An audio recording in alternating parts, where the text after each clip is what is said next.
Dentro del pronóstico, también recuerden que en el primer mes se van a dar 30% de las complicaciones, generalmente se pueden presentar.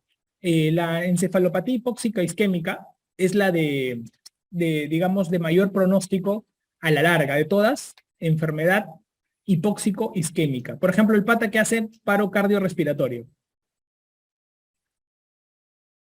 Ustedes van a ver que el paciente, cuando un paciente tiene un infarto, uno le dice, no, mira, doctor, ya chévere, ya me dio un infarto, ya estoy sanito, ¿no? Ya usted me curó.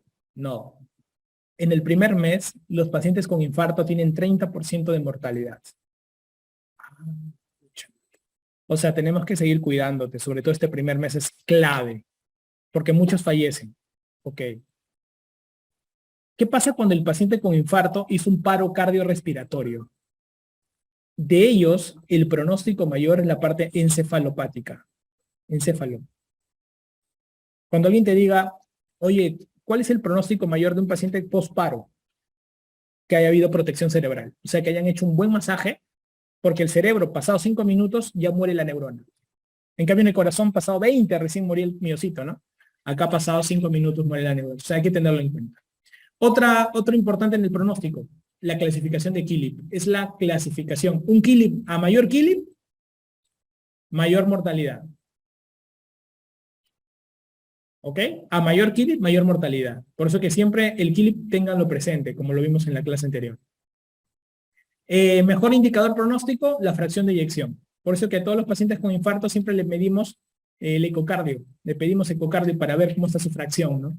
Cómo nos acercamos. Fármacos que aumentan la supervivencia, aspirina, ya dijimos IECAS, reperfusión, betabloqueantes, estatinas. Sobre todo el LDL, tratamos de manejar un LDL menos de 70. ¿Ya? Todos los pacientes infartados, todos los pacientes con IMA, equivalen a pacientes que han tenido, o mejor dicho, un diabético diagnosticado, equivale como si hubiera tenido un infarto, por ejemplo. Cuando tú dices a un paciente, oye, te acaban de diagnosticar diabetes. Ah, ya. No, no es que le acabas de diagnosticar diabetes. Ese diabético, su corazón se comporta como si ya hubiera tenido un infarto. Por si acaso. Si alguna vez les preguntan cuál es el equivalente de infarto en un paciente que no ha tenido infarto, es ser diabético. Entonces, en ellos dos, el LDL debe ser menos de 70. ¿Sí? ¿Por qué? Porque hacen un compromiso aterogénico bien severo. ¿Ya? Y la defibrilación también ha mejorado pues la sobrevida, pues si en caso esté fibrilando. Eso ya lo veremos en las complicaciones. ¿Cuál es la causa de muerte extrahospitalaria más frecuente? La fibrilación ventricular. ¿Cuál es la causa de muerte intrahospitalaria más frecuente de infarto? Insuficiencia cardíaca. ¿Ya? Incluso cuando ustedes les pregunten cuál es, hay dos complicaciones frecuentes. Tenemos la insuficiencia cardíaca, que es lo más rápido, y las arritmias, que eso ya lo veremos ahora, determinando qué tipo de arritmias, qué tipo de daños cardíacos pueden haber de manera mecánica, ¿ok? Pero estas son las dos complicaciones que uno siempre de manera más frecuente va a valorar en los pacientes. Básicamente tenemos que trabajar sobre la dieta, una dieta rica en vegetales, que es lo ideal en los pacientes para controlar toda la sobrecarga de las famosas T's. O sea, tú tienes que controlar la hipertensión, tienes que controlar el colesterol, tienes que controlar la diabetes, ¿ok? Tienes que controlar el tabaco, no puedes fumar ya. El tabaco, de todos estos, el que mejor control a la larga da es la hipertensión definitivamente. A la larga, es el que, digamos, puede estar mejor controlado. ¿Sí? También podemos hacer un control sobre el sedentarismo.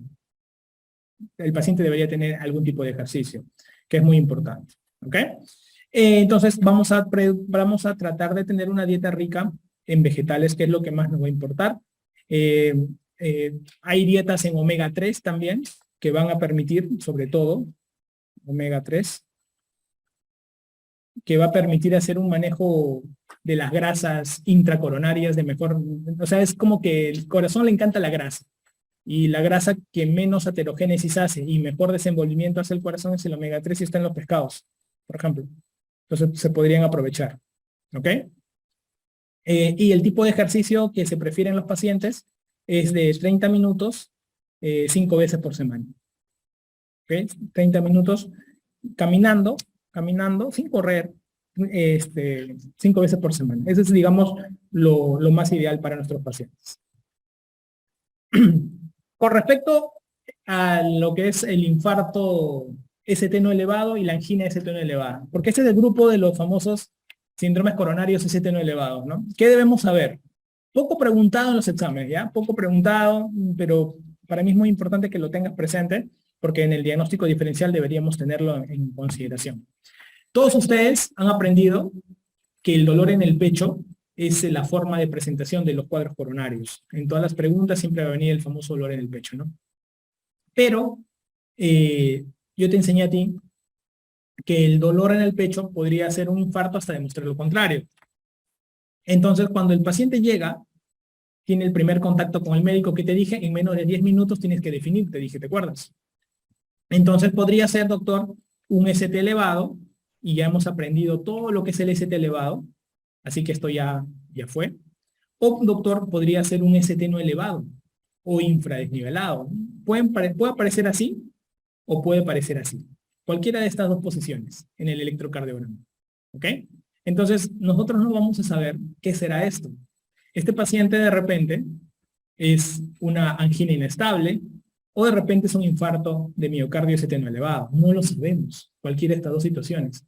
¿Por qué? Porque miren acá arriba. ¿Cómo se presentan los ST no elevados?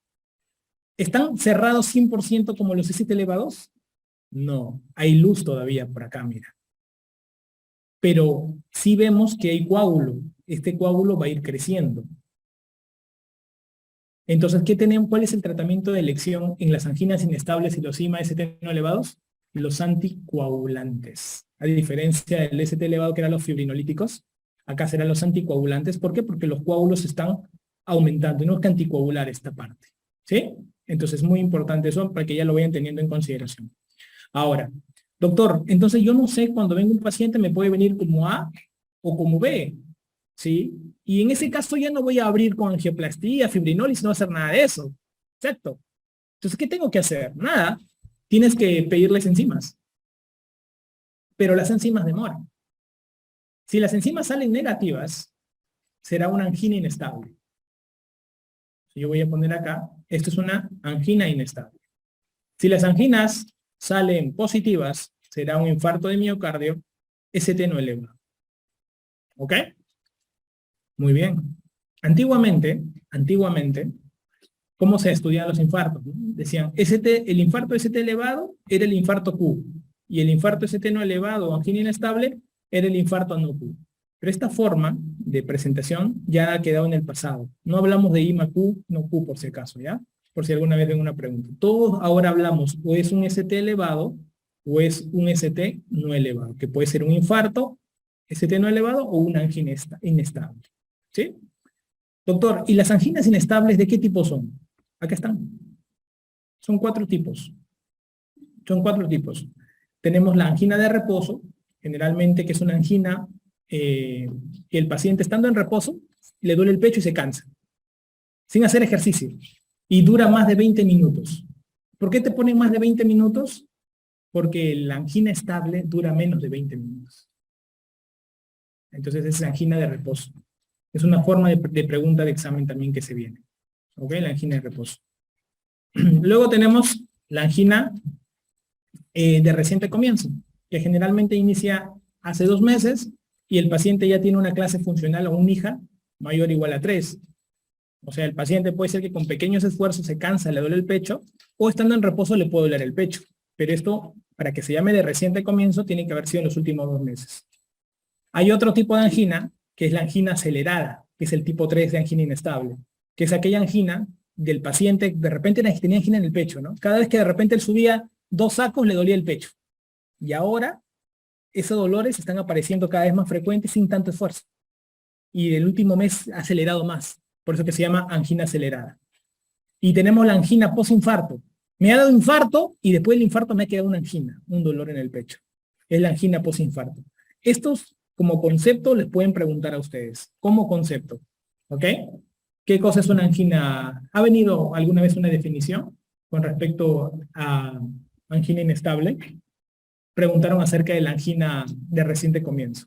Te ponían cómo se define a la paciente que tiene un dolor en el pecho en los últimos 8 semanas y que tiene cansancio con poco esfuerzo o al reposo. Y ahí te ponían la definición y era una angina de reciente comienzo. Entonces, acá te lo he puesto un poquito más grande, de otra manera quizás se lo pueden presentar, pero es básicamente ello, ¿ya? La angina inestable. Y la angina inestable, chicos, que no se sientan tan tranquilos con una angina inestable, porque la guía bien dice, la angina inestable es traidora. La angina inestable, tú la tienes que tratar como un infarto ST no elevado. O sea, no es que se va a su casa. Ah, no, las enzimas están normales. Anda nomás, hermano, a tu casa tranquilo. No. Tú tienes que tratar a la angina inestable como un infarto ST no elevado. ¿Por qué? Porque es otra forma de presentación, solamente que no ha matado tejido, pero lo va a matar. Hasta este momento vienen las preguntas de examen. Hasta este momento con respecto a angina inestable y MST no elevado. Pero ahora yo quiero llevarte un poquito más allá, para que si tú entiendes cómo termina la historia, vas a tener una mejor seguridad de tu aprendizaje. Mira, nosotros a este tipo de patologías le tenemos que hacer esto, estratificación del riesgo. ¿Ok? No quiero que profundices, no quiero que leas guías, nada, solamente quiero que sepas este detalle, porque eso te va a permitir dar seguridad en avanzar preguntas. Entonces, acá nosotros vamos a tener esto, ¿no? Las famosas STs, mira, infradesniveladas. Mira, mira, mira, mira. Entonces, existen formas de estratificación, hay varias, puede ser una estratificación clínica, tenemos la escala Grace, tenemos la escala del TIMI, tenemos la escala con EKG, o cuando hay presencia de troponinas. No había antes y ahora sí las hay. Entonces, hay varias formas de presentación. Estas son escalas, chicos. Solamente las muestro para que ustedes no quiero que profundicen, pero quiero que sepan que existen escalas, sobre todo el Grace y TIMI, que utilizamos en las anginas inestables y MST no elevados. ¿Y esto por qué, doctor? Porque mira lo que sucede. Nosotros vamos a estratificar el riesgo, según estas escalas, en riesgo muy alto, riesgo alto y riesgo bajo. Y solamente sabes para qué quiero enseñarles esto, porque con ustedes van a salvar muchas vidas también con esto. ¿Qué pasa? ¿Qué es un paciente con riesgo alto? Es un paciente que tenga una angina inestable o un MST no elevado y, por ejemplo, el paciente tiene que hacerse una angioplastía en menos de 2 horas. ¿Qué? ¿Como si fuera un ST elevado? Sí, existe eso. Pregunta de examen difícil, pero existe. ¿A qué angina inestable? ¿A qué angina inestable le tienes que hacer una angioplastía en menos de 2 horas? Como si fuera un IMST elevado. Es una preguntaza buena. Claro que sí. Doctor, en aquel que tenga, por ejemplo, shock cardiogénico. En aquel que debute con una taquicardia ventricular o una fibrilación ventricular. En aquel debute con un KILIP 3 para arriba. De KILIP 3 para arriba. Estos pacientes, por más que sean angina inestable o un IMST no elevado, tienes que hacerlo ahorita en la angioplastía. Ahorita. Y eso vale la pena. ¿Ya? Eso vale la pena. Los de riesgo alto, de acuerdo a estas escalas, por ejemplo, un ejemplo. Doctor, me han hecho la escala y me sale Grace. La escala de Grace me ha salido con más de 140. Nada más ese número quiero que se acuerden, es un riesgo alto. Porque los de acá lo van a sacar al toque, porque es clínico, netamente. Pero esto de acá, un Grace más de 140, me dice que el riesgo es alto. Pucha, ¿y qué tengo que hacer, doctor? O también un TIMI, ¿no? O un TIMI más de 4. En estas dos, si algún día te vinieran estas escalas, yo sé que no lo va a hacer nadie en el examen, pero tú lo vas a hacer. ¿Ok? Porque son dos formas de presentación de un riesgo alto en una angina inestable. Y este paciente lo que tienes que hacer es igual, es una angioplastía. Pucha, ¿y cuánto tiempo tengo acá? De 2 a 24 horas. De 2 horas a 24 horas tienes que hacer la angioplastía.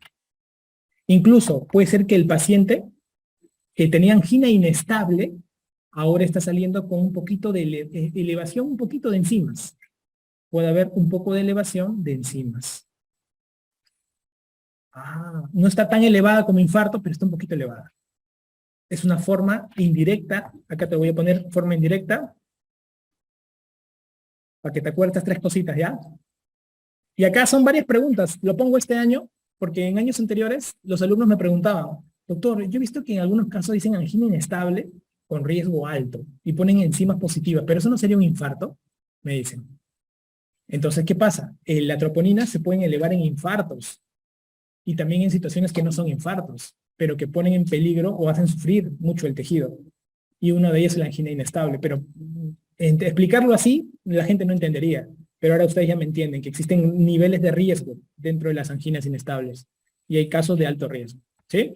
¿Y cuándo es un riesgo bajo? Cuando no cumpla estas cosas. Entonces, tranquilamente le puedo hacer la angioplastía pasada, porque igualito a todos van a terminar en angioplastía, pasada las 24 horas hasta 72 horas. Le puedo hacer la angioplastía, ¿ok? Una vez un alumno me dijo, doctor, yo pensaba que el ST elevado tenía que hacer la angioplastía y al ST no elevado no se hacía nada. No. Es que yo escuchaba que decían, ST elevado corre como loco, que abre el vaso. Claro, pues, tienes que abrir el vaso porque si no se infarta más y el tejido muere más y al haber más muerte no se contrae y entonces más insuficiencia cardíaca. Allá. Y yo creía que el ST no elevado no sea solo anticoagulación nomás. No, anticoagulabas en la emergencia. Pero ese paciente se hospitaliza igual. Y terminabas haciendo la angioplastía, ya no ahorita pues, pero según la estratificación tú ibas a ver si valdría la pena hacerlo en las primeras 24 horas o después de 24 horas. O sea, esto que yo les acabo de relatar es lo que la mayoría de postulantes, te digo, el 95% de postulantes no lo sabe. Ellos piensan que la angioplastía del infarto era solo en el ST elevado, ¿sí? No sabían que existía en el ST no elevado o en la angina inestable de acuerdo al riesgo.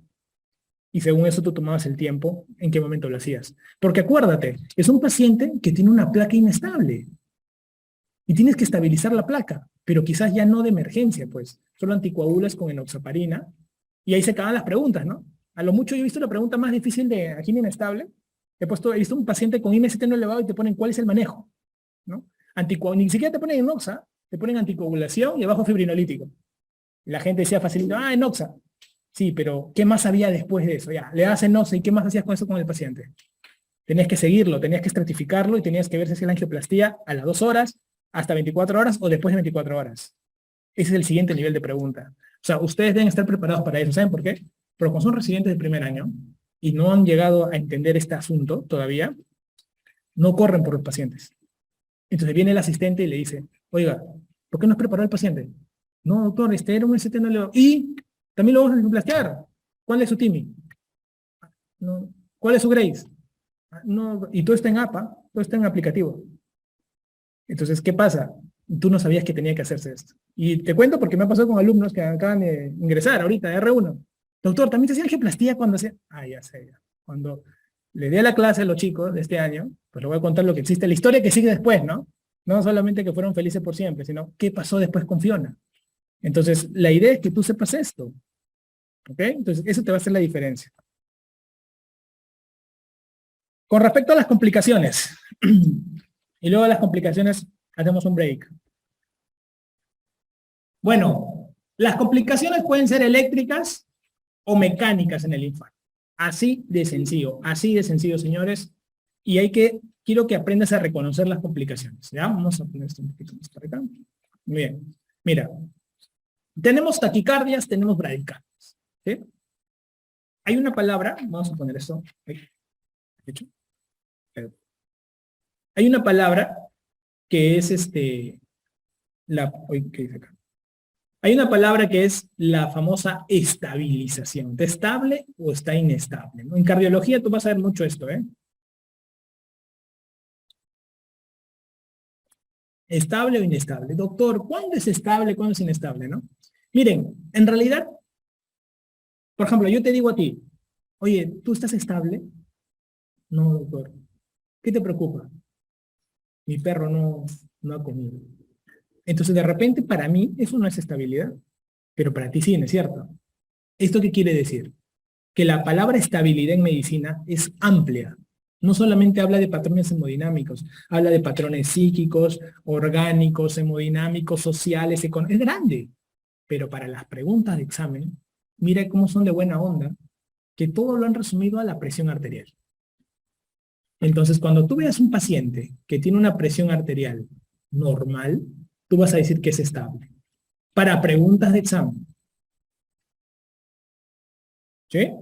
Pero cuando sea un paciente que tenga una presión arterial en el piso, generalmente es una presión arterial sistólica menor de 90 esto, tú vas a decir que está inestable.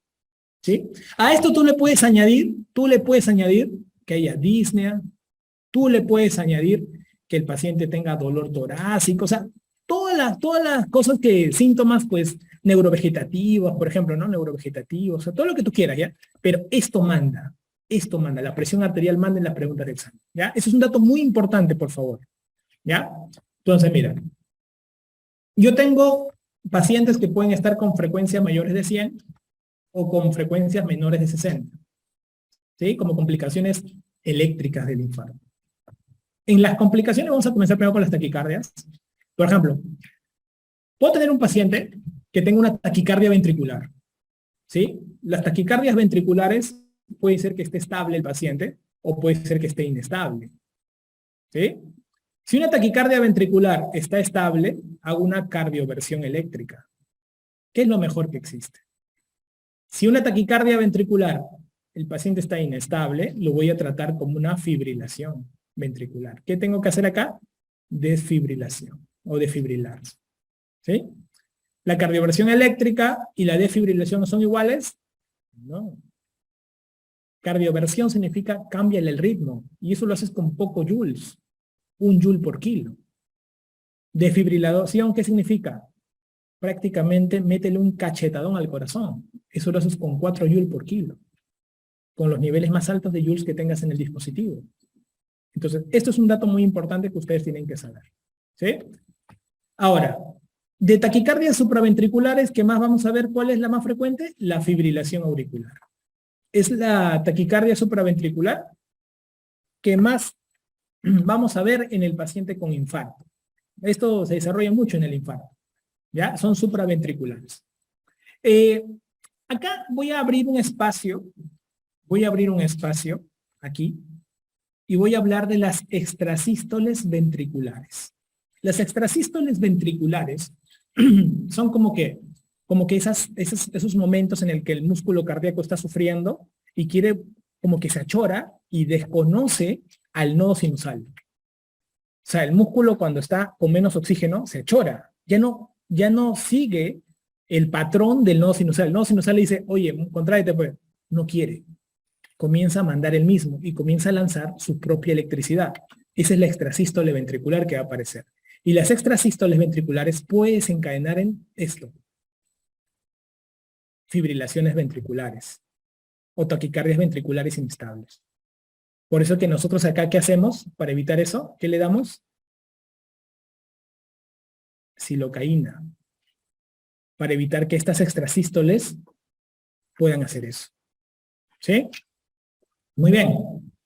También podemos tener en un infarto bloqueos. bloqueos. En los bloqueos auriculoventriculares tenemos bloqueos de primer grado, segundo grado, tercer grado, ¿verdad? De primer grado, segundo grado, tercer grado. ¿Sí? Eso ya lo veremos en arritmias. Bueno, en los infartos me importa los de segundo grado, por ejemplo, ¿no? Podemos tener los MOVITS 1, que ya lo veremos en arritmia, o los MOVITS 2. ¿Quiénes hacen más los MOVITS 1? Los infartos de cara inferior. ¿Cómo te vas a acordar para el examen? Mira, 1, 1. ¿Ya? Y los MOVITS 2 se asocian mucho a los infartos de cara anteroseptal. 1 y 2. ¿Ya? Entonces, siempre cuando veas anteroseptales, MOVITS 2. Bacán, doctor. Y los bloqueos de tercer grado, mira.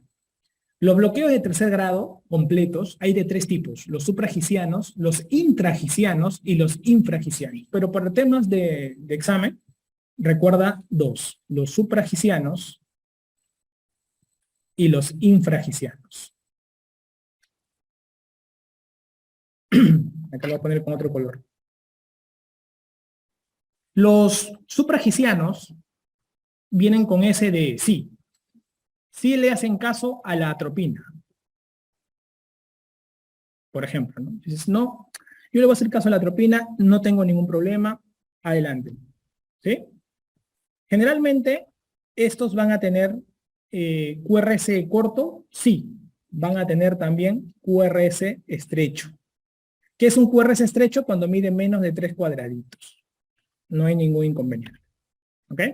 La frecuencia cardíaca va a ser menos de 60, pero más de 40. O sea, de 40 a 60. ¿Te das cuenta? Que el secreto fue acordarme la letra S. Cuando más difícil es el tema, asocia más. Esa es una característica de nuestras clases, ¿verdad? Ahora, infragiciano. Infra, todo se va al tacho. ¿No es cierto? ¿Le hace caso a la atropina? No. Ahí está la N. No le responde a la atropina. ¿El QRS será? No, por lo contrario va a ser. QRS entonces va a ser más de 3 cuadraditos. Ancho. Y tú sabes que los QRS anchos que se asocian a taquicardias ventriculares. Y esos pueden terminar ¿en qué? En fibrilación ventricular. Mal pronóstico.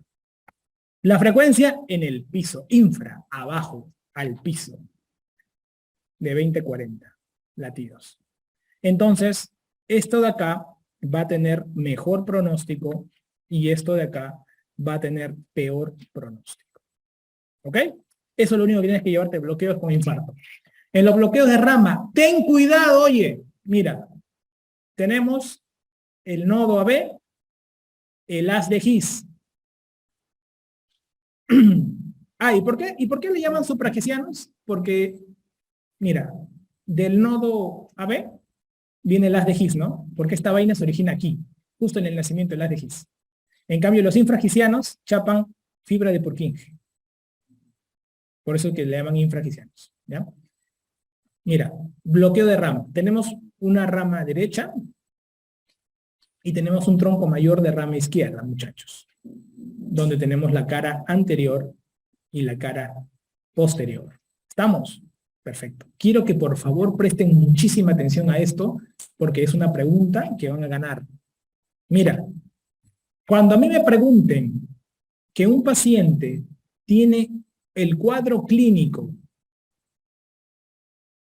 de un infarto, tú sabes que es un infarto, dolor en el pecho, paciente mayor, tabaquista, diabético, tú dices, no, este es infarto, este es infarto. Pero en ese momento te dicen que tiene un bloqueo completo de rama izquierda, de novo. Señores, esto es equivalente a un ST elevado. Esto de acá, bloqueo completo de rama izquierda de novo, es equivalente a un ST elevado. ¿Qué cosas se hacen en el ST elevado, chicos? ¿Qué hacemos? Reperfusión. Tenemos que abrir el vaso. Es igual. Cuando te pongan esto, marcas reperfusión, hay que abrir el vaso. Y no hay pierde. Entonces, esto es lo que tú te tienes que llevar con el mundo eléctrico. ¿Ok? Con el mundo eléctrico. Ahora,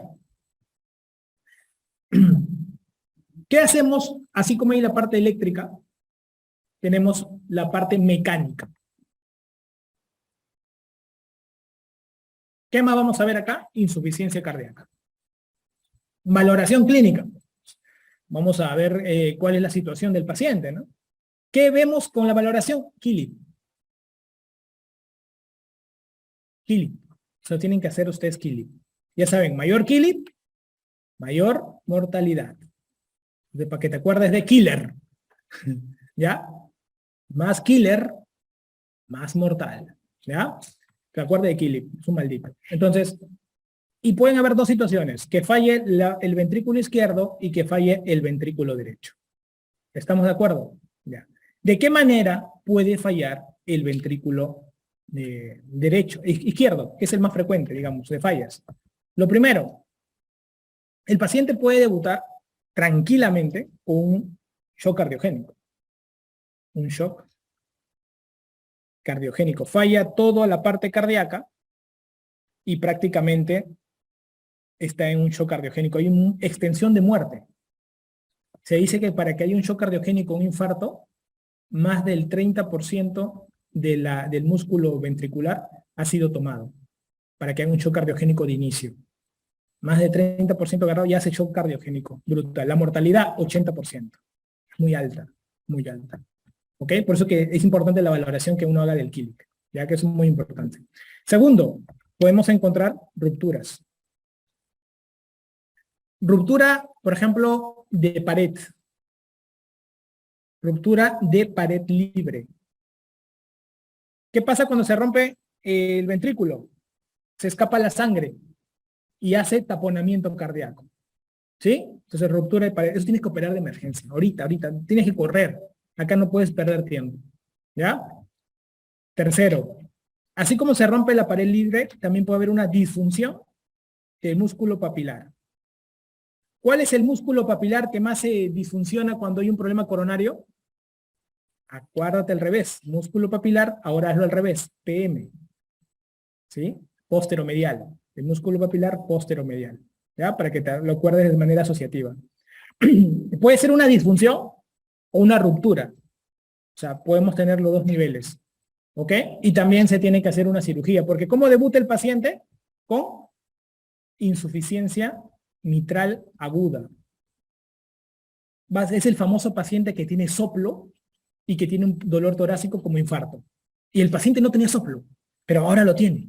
Entonces, eso lo tienes que tener en consideración. ¿Ok? 4. Y esos pacientes en shock cardiogénico rápido, ¿eh? Así que tienes que actuar, es mecánico 100%. Es con mecánico 100%. ¿Ok? Podemos encontrar una ruptura de la comunicación interventricular, un CIB. Entonces va a ser el paciente que va a hacer un soplo holosistólico. Un paciente con un soplo holosistólico. Todo el tiempo. ¿Sí? Todo el tiempo. Entonces esto podría presentarse. Pregunta de examen. ¿Cuál es el mejor momento para operar un CIB? Al tercer a quinto día, posinfarto. Al tercer a quinto día. ¿Por qué? Porque es un truco, me pasó con un paciente, incluso, y luego hicimos una revisión detallada, porque hay gente que quiere hacerle al toque la cirugía. Es la única complicación que tienes que esperar un poco. ¿Por qué? Porque la zona de muerte interventricular está muy, como se dice, muy débil. Entonces tiene que pasar al menos un día, 2 días, 3 días para que se fibrose un poquito y cuando le pongas el parche y le pongas los puntos, no se desgarre. Entonces tienes que esperar un poquito más. ¿Ok? Es un dato muy importante. 5. Aparte de la ruptura, podríamos desarrollar un aneurisma ventricular. ¿Ok? Es una forma de presentación que también se puede dar en estos pacientes. ¿Ya? Aneurisma. Acá incluso te había puesto, síguelo en el orden como te lo he escrito aquí, acá te lo había puesto, el versus de aneurisma ventricular versus pseudoaneurisma. ¿Qué es la diferencia?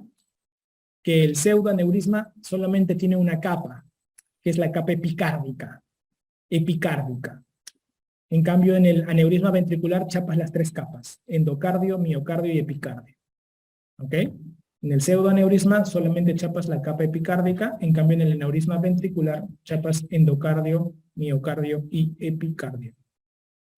¿Ya? Esa es la única diferencia que puede ser. En el caso del ventrículo derecho, ¿cómo lo vas a sacar en las preguntas de examen? Facilito, la triada. En preguntas de examen nunca falla la triada de disfunción del ventrículo derecho. Acá, ¿qué vas a encontrar? Número 1, presión arterial en el piso. Es hipotenso. Número 2, claro, pues, ¿por qué? Porque no va a botar sangre del ventrículo derecho al pulmón, entonces no llega sangre del pulmón al ventrículo izquierdo, entonces es hipotensión. Número 2, el pulmón está limpio. Claro, está limpio, ¿por qué? A diferencia del lado izquierdo que hace congestión, crépitos, acá no llega sangre pues al pulmón, entonces el pulmón va a estar limpio. Pero pueden encontrar también ingurgitación yugular, ¿sí? Hace como si fuera, ¿qué cosa? Un taponamiento cardíaco, ¿no? Como si fuera un taponamiento cardíaco, ¿sí? La diferencia, ¿cuál es? Que los ruidos cardíacos se escuchan bien. Entonces, la diferencia con un taponamiento cardíaco es que acá los ruidos cardíacos se escuchan bien. ¿Sí? Que te lo van a colocar también de diferentes maneras, ¿no? Entonces, podría presentarse. ¿Ya? Entonces, estos datitos, para nosotros sí es muy importante que ustedes lo puedan recordar. Bien. Esto de acá nada más le dejo como una referencia.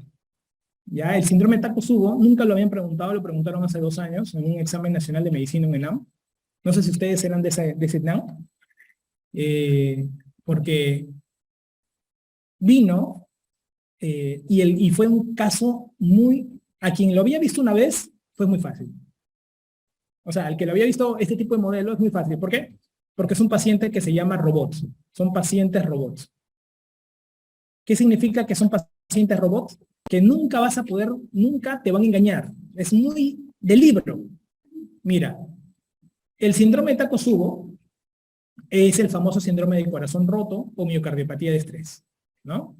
¿Qué ocurre? Generalmente en mujeres posmenopáusicas. Entonces la pregunta vino bien bonita, ¿no? Mujer de 65 años, 60 años, algo así era. Pero tiene que ver posmenopáusica.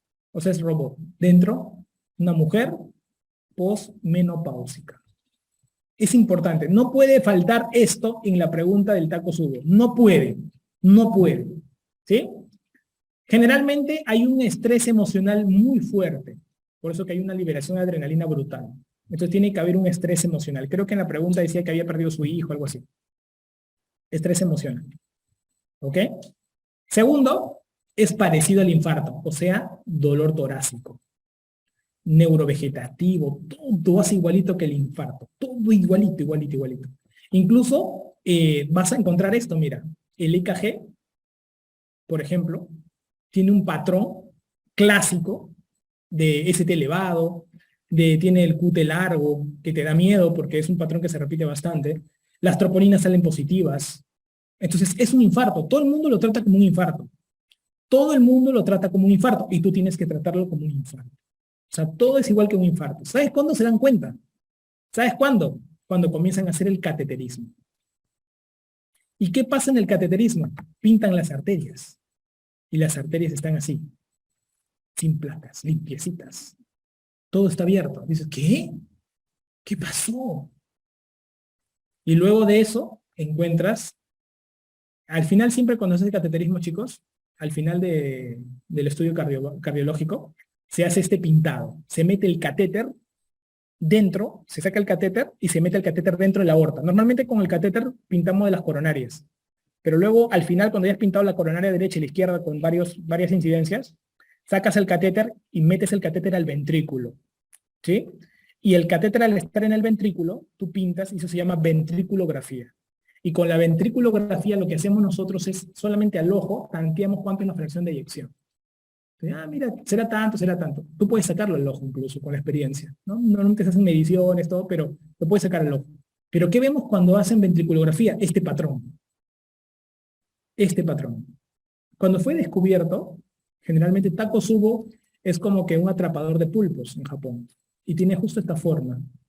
Y son diferentes patrones, no es el mismo. Pero el patrón más frecuente es el patrón apical. ¿Ok? Es el patrón más frecuente. Entonces, por eso sé que se da todo el mismo enfoque que el infarto. Y una vez que has hecho la ventriculografía, ¿qué haces? Le vas quitando todo lo que le habías metido. Pero ya te quedas con el diagnóstico. Entonces tienes que tratar igual que infarto. Hasta que hagas la ventriculografía y te quedas sin nada. ¿Ya? Eso es muy importante. Dentro del diagnóstico diferencial está muy bien que lo puedan, por favor, recordar ustedes. Y la angina Prinzmetal es otra. También igual. El paciente generalmente, si uno habla un poco de la parte epidemiológica, también la saca al toque en las preguntas de examen porque son patrones. El paciente es un varón. Varón. Generalmente es varón. Y es mayor de 40 años. Una vez una persona me dijo, un alumno me dijo, doctor, a mí me habían dicho que eran jóvenes. Ya, pues 40 años tienen. 41, que venga con dolor en el pecho y su papá no tiene antecedentes, no tiene ningún antecedente familiar. Es raro. En realidad, más de 45 generalmente son los infartos. Entonces, eso es un patrón epidemiológico que podrían encontrar. Pero lo más interesante es esto, que el dolor que tiene el paciente es brusco, ocurre en reposo y está en la noche. Nosotros le decimos el famoso VEN, ¿no? Brusco, en reposo y nocturno. ¿Por qué? Porque en la noche hay una hipertonía vagal. Si en el otro, en el anterior fue un aumento simpático, aquí es un aumento vagal. ¿Ok? Hay una hipertonía vagal. Entonces no sabemos, en realidad, por qué ocurrió esto, ¿no? La epidemiología, esta es la parte clínica. Entonces cuando una persona me dice, doctor, ¿cuál podría ser la causa? probable, o sea, la etiología. ¿Cuál es la que actualmente uno, por ejemplo, puede echarle la culpa? En realidad no sabemos, le decimos que es multifactorial. Multifactorial, no sé, hay muchas causas. Puede ser de la parte genética, puede haber tóxicos, el cigarro, el alcohol, aparentemente predisponen a estos pacientes a que hagan una disfunción endotelial. Una disfunción endotelial. Entonces, como hay una disfunción endotelial, esto luego va a contribuir a una disfunción del músculo liso. Y probablemente por ahí se da el vasoespasmo, al final que se termina dando, ¿no? Y esto ocurre, ¿por qué? Porque generalmente ocurre en las arterias que están encima del corazón, en las arterias epicárdicas, y no obstruye, o sea, no se obstruye, solo es un vasoespasmo, se cierra un ratito. Entonces, esto aparentemente es el génesis del vasoespasmo, de estas arterias epicárdicas. ¿Ok? Hay un vasoespasmo y es un condicionante, ¿no? Solamente ese vasoespasmo es que la arteria es esto, se cierra un poco como una vasoconstricción y luego se abre. Pero en esa vasoconstricción le viene el dolor en el pecho y viene todas estas molestias, ¿ok? Que normalmente se asocian a este cuadro. Ahora, la clínica que ustedes van a ver es como un infarto. Todo esto equivale a un imán. Igualito, como un infarto. Todo lo van a tratar como un infarto. Su electrocardiograma, cuando hagan ustedes el diagnóstico, ¿qué van a encontrar? Esto. Elevación del ST. Entonces van a tratarlo como un infarto. Toditito. Le van a hacer cateterismo. Y cuando le hagan cateterismo, van a encontrar arterias epicárdicas limpias. Limpias. Todo igualito.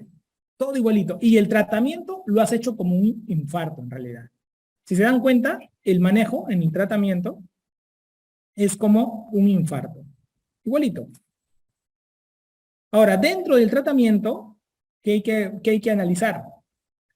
Que los pacientes van a ir mejor con los calcio antagonistas. ¿Por qué? Porque justamente evitan ese vasoespasmo, que es importante recordar. ¿Ya? Está contraindicado los beta bloqueantes, pregunta de examen, en estos pacientes. ¿Por qué? Porque favorecen el vasoespasmo. ¿Ya? En algunos casos se ha logrado colocar stents. ¿Por qué? Porque se ha descubierto que hay zonas que se volvían a recurrir y se vasoespasmaban y podrían condicionar arritmias. Por eso que dentro de las complicaciones de estos pacientes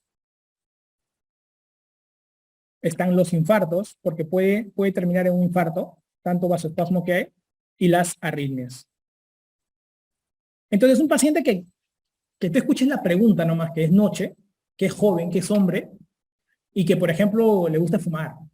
Tú dices, no, es un aterosclerótico. No, es generalmente un prismetal. Pero te hablo de 40 años a 45, ¿no? Generalmente iban a venir las preguntas típicas de los prismetal. Pero esto es importante para que lo tengas en tu diferencial. Takotsubo, tu prismetal, lo tienes en tu diferencial con tus infartos. Más que tranquilo para que te hagas todas estas preguntas que son importantes. ¿Ok?